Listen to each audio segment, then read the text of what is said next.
but they will sell us on the convenience of it, because it really is. You can hold all of your records in one place on your smartphone. You wouldn't even have to worry about that icky, nasty, dirty cash. You could just keep everything accessible when you want it. But that also means that others can access it too. So you have to think about the implications of that. How easy it is to have all accounts in one location. Now, this is from the World Economic Forum, and you can see that they have that the big banks and corporations and central banks and hedge funds and venture capitalists, all these guys have put in over $1 billion in this technology. So there must be something to it, but I think that this is proof of the direction that they're taking us in. So you have to ask yourself, we know that what's in it for us is convenience. What's in it for them? Let's take a look at that. Okay? Because I think that their advantages are a lot greater than ours. But basically what it gives them is direct control and autonomous execution. Because every transaction on the blockchain is actually a smart contract, which means that it is a contract that is programmable. Okay, think about your mortgage. That is not a programmable contract at this point. But from here forward, every single contract will be programmable and it will automatically be carried out. Now, come on, let's face it. Have you read any of the contracts that you agreed to before you went ahead and invested your money or opened that new account? Or even went online to read some information from somebody? Of course you did not. Nobody reads them. So they can really embed anything they want in these contracts, and then they're removed from it because, boom, it's the computer that carries it out. Now, obviously, there are advantages and disadvantages to every circumstance. I mean, okay, here's an example from the IMF report where if you have flight insurance and the flight's canceled, boom, you're paid off immediately. That's awesome. But if you have a car loan and you miss a payment, the contract will disable the car. Now, I'm not saying you shouldn't pay your bills, but can you see what that means to you? Because if you, again, remember back to what happened in 2008 and 2009 as the mortgages were failing, and the banks, nobody went to jail for it, but a lot of people paid an awful, or a lot of banks, I should say, paid an awful lot of fines for robo-signing. Well, if everything is a smart contract, wouldn't that eliminate it? And you're not going to know what's in that contract unless you read it. So I would suggest that you start doing that. But in addition to that control, now this is my opinion, they haven't said this except that they're saying it in here. No more fixed contracts. Because these things can all be adjusted based upon default, based upon what happens with your credit, etc. immediately. Immediately. I hope you can see this. Plus, what do we have here? Now, a blockchain, as you saw, is a ledger, and now they have, derivatives against that ledger. That allows them to write in extra layers in the contract, and chances are pretty good you wouldn't see that either. But it also gives them another thing to speculate on.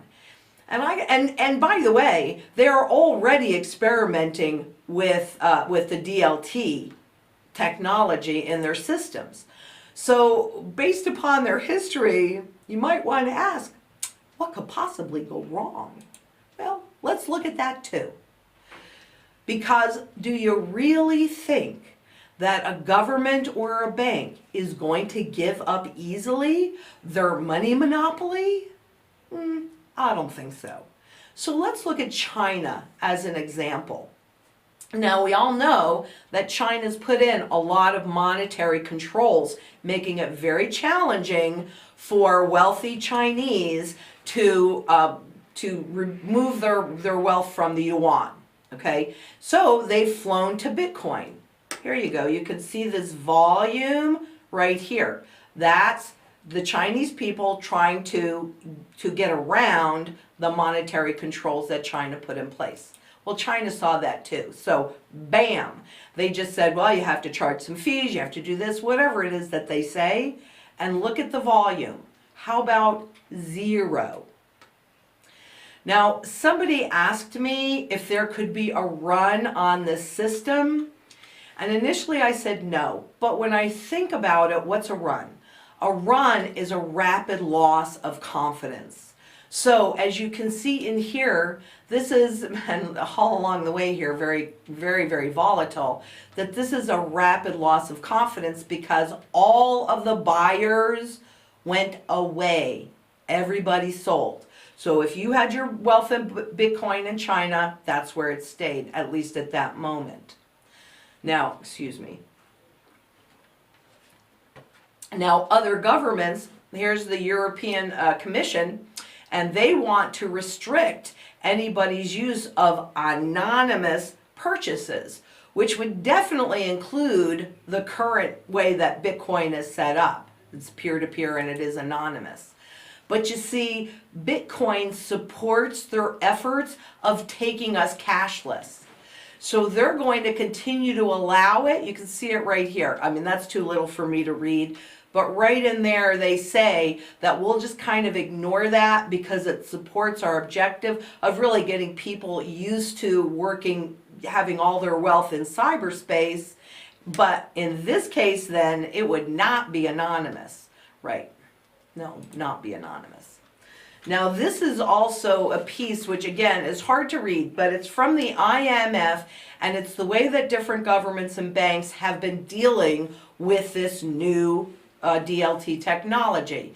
And these last two columns are referring to bans. So there are a lot of things that a government can do. And you can see right here, there have been 5 bans or quasi-bans so far. But we're still early in the game. This has only been out since 2009. And so what I really hope you can see is that governments have laws, bankers have money. What do you have? For me, I'm most comfortable with my physical gold and silver outside of that system.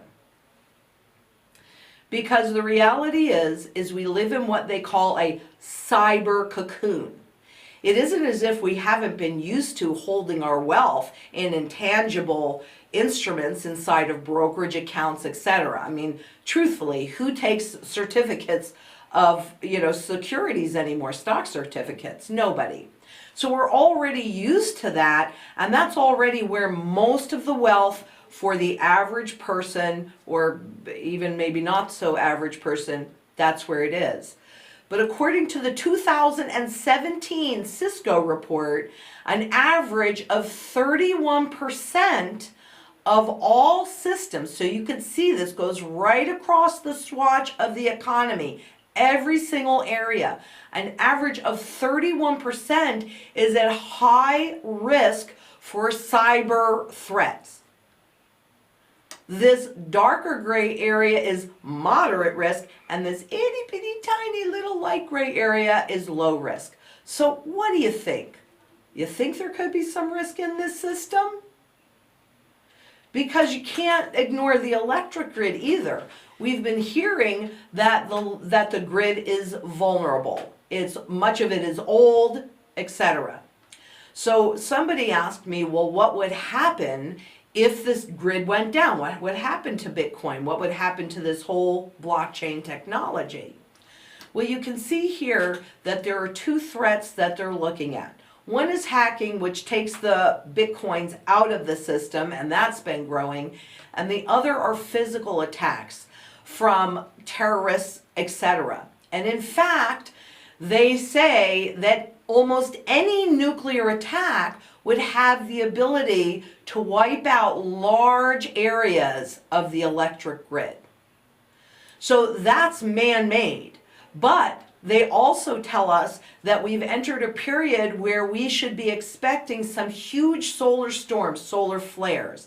and that could really have a major impact on the grid and on our entire system because we're in this cyber cocoon.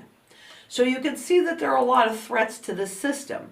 Okay, if it went down, real simple, you would lose all access to any wealth that you hold inside of that grid, inside of the electric system, the intangibles.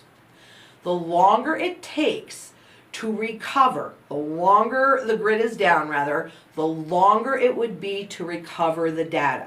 So it could be days, it could be weeks, months, years, but the thing is this has never happened before. So any of this is just a guess. Nobody really knows the impact. But they're also saying that recoverability could depend on the level of electromagnetic impact. So we will not know until the other side of this if anything remains in the system or if we're going to have to rebuild it all from scratch. I don't know. No, neither do they, quite honestly. But if you have physical gold and silver outside of the system, that could really enable you to sustain your current standard of living. And what we absolutely positively know is that gold has preserved wealth for 6,000 years. So it is proven.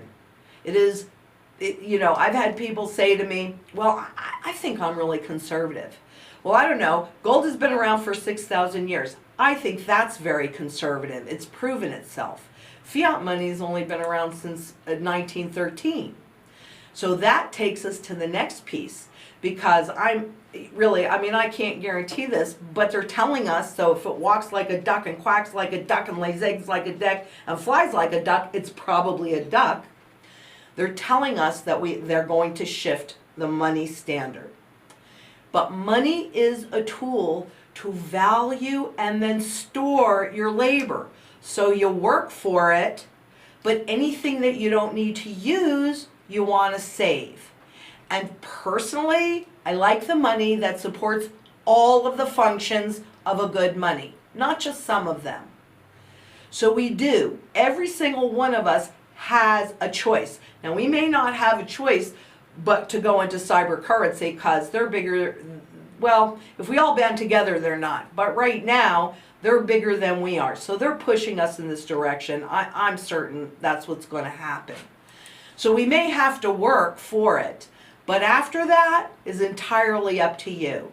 And here's just a quick little comparison. There's so many more things. But gold money is labor-based. It takes labor to pull gold out of the ground. Well, I'm working. That's my labor. So it's a very fair way to value labor for labor. And that, amongst all the other reasons why I've given you over all this time, is why it is a fair value exchange. Plus, there is a finite amount of gold. That's it. So it cannot be inflated away. Now, fiat money is based on government debt and their ability to continue to grow debt. So if you hold your wealth in fiat money, that's what you're trading your labor for, is government debt, and we all know that inflation erodes its value over time. Now, it is an unlimited amount because they can keep creating debt, and they have been buying back their own debt since 2008. So they could, theoretically anyway, keep doing it, and the more they do it, the greater the risk to hyperinflation. And then finally, we have the new kind of money that has only been around since 2009. Do you think we know everything about it yet? I don't think so. But if you hold your wealth in virtual money, you are trading your labor for a mathematical formula. Think about that, seriously. And according to the IMF, even though they come out and say, well, there's a finite number of this, number one, of bitcoins. Number one, there's an infinite number of new virtual currencies that can be created. But also, according to the IMF, as long as the key miners agree, they can increase the amount of virtual currency. So, here we go. Let's just do this quick summary. With gold money, it's today's value is going to hold it down the road. That's what I want. Fiat money, if that's where you're holding it, it's going to be inflated away. And who knows what's going to happen with virtual currency. Hasn't been around long enough. It doesn't have a track record. But certainly the bankers, the governments can see the benefit to themselves. But honestly, doesn't it make some sense to hold at least some of your labor in gold? At least enough to make sure that whatever wealth you hold in cyberspace can be recouped? Just a thought. You do whatever you're comfortable with. But let's kind of just recap everything here. Because what I hope you saw is that this DLT, that blockchain technology, could easily be a tool of absolute and direct and immediate control over an individual and their living standard. That's what I saw when I looked at all of the data. In addition, when you stop and think about intangible wealth that you do not hold and you really do not own legally, well, it can and it does disappear. Ask anybody that had Enron or lots of other stocks that no longer exist.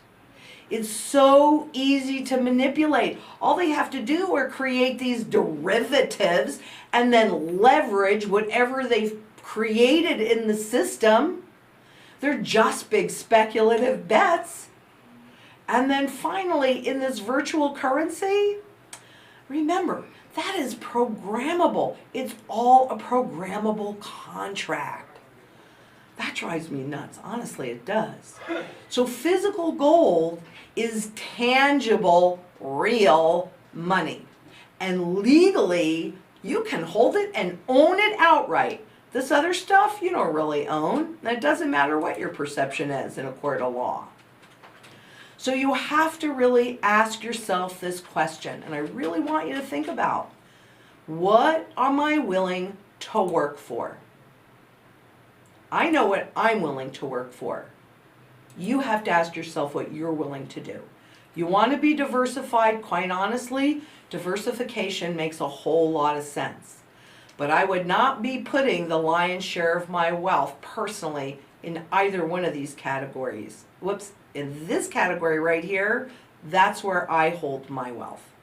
That's where I'm most comfortable because I like that proven track record. And believe it or not, I consider myself very conservative. So that's what you need to ask yourself, because truthfully, they have a plan that they're executing. And I hope that you could see that along with all the other webinars that I've done. Can you see this pattern?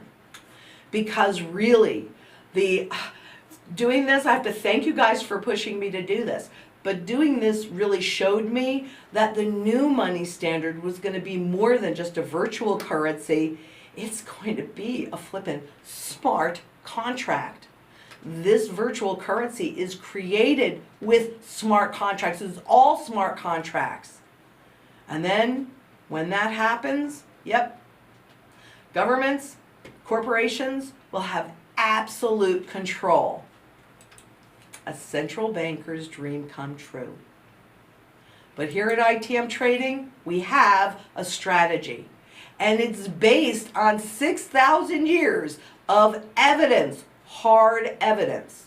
Because what we know is that all trends look the same.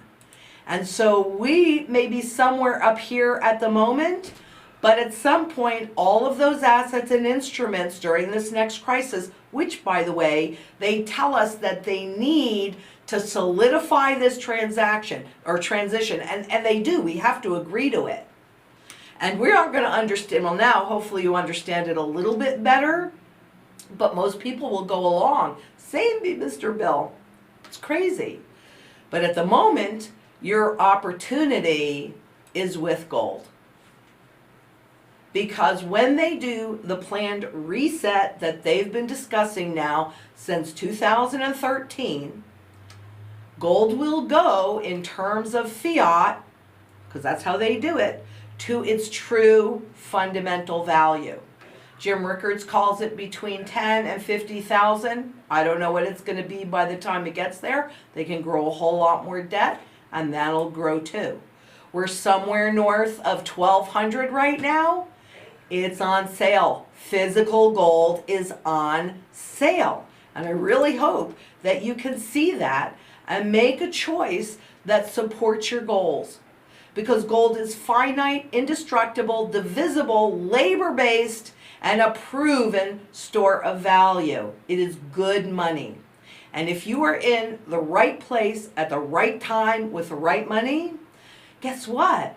Chances are pretty good that you're going to be able to generate enough to sustain your current standard of living through this reset, and dare I say it, maybe even have a little legacy to leave for your heirs. So that's it for today. I really want you to know that here at ITM Trading, we all work together as a team, and we are all here to be of service. And we love questions because we love educated clients. So subscribe to our YouTube page and we'll send you notification of all of the live events. Like us on Facebook, follow us on Twitter, and please, please, please share this information. Everybody needs to know about it because we do not want you to get caught looking the wrong way. And we really are only a phone call away. 888-696-4653. And we are a full service. Hopefully you saw that in this webinar and all the other work that we do.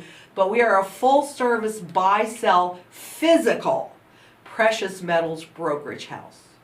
You have a great day. Bye-bye.